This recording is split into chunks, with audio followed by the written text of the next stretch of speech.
We got a proposal from the league, which was honestly a slap in the face.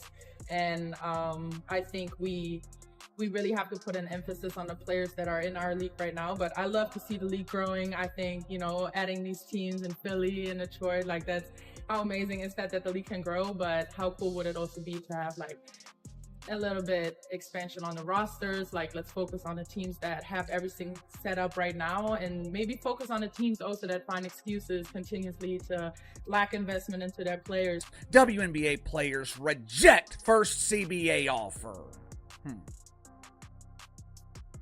3 months ago, Kat Engelbert claimed to be optimistic about ongoing negotiations. I guess all that optimism has suddenly disappeared.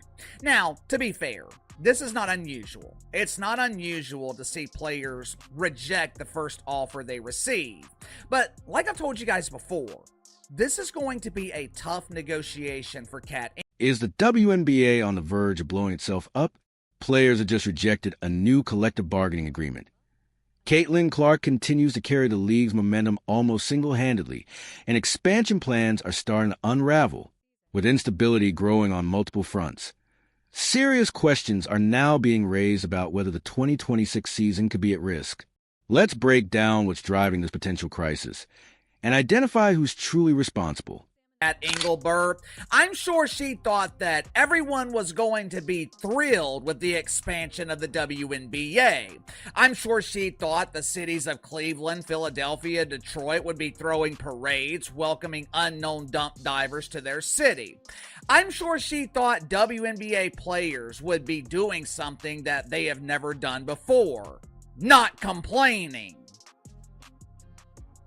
I'm sure the dump diva thought, the players have been demanding more money, so I've got the perfect solution. We'll open 3 new dumps, which will give players the opportunity to play more games. That way, they'll almost be above the poverty line. This idea is great!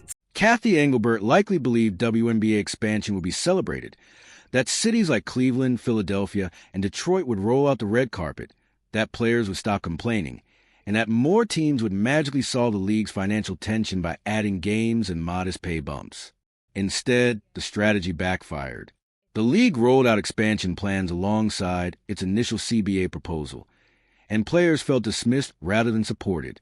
Phoenix Mercury star Sadhu Sabali called the offer a slap in the face, reflecting a deeper frustration that goes beyond salary.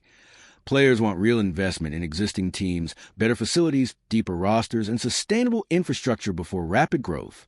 Many franchises still rely on hardship contracts, overcrowded benches, and limited resources, yet the league is adding 3 more teams, increasing travel, staffing, and costs. The danger is real. History shows how labor disputes can derail momentum, as MLB's 1994 strike did. Even with a century of fan loyalty to fall back on, the WNBA doesn't have that cushion. Its current surge is largely powered by Caitlin Clark, whose presence drives ratings, ticket sales, merchandise, and media interest. That concentration of momentum makes the league fragile. If Clark is injured, leaves, or burns out, the entire house of cards could collapse.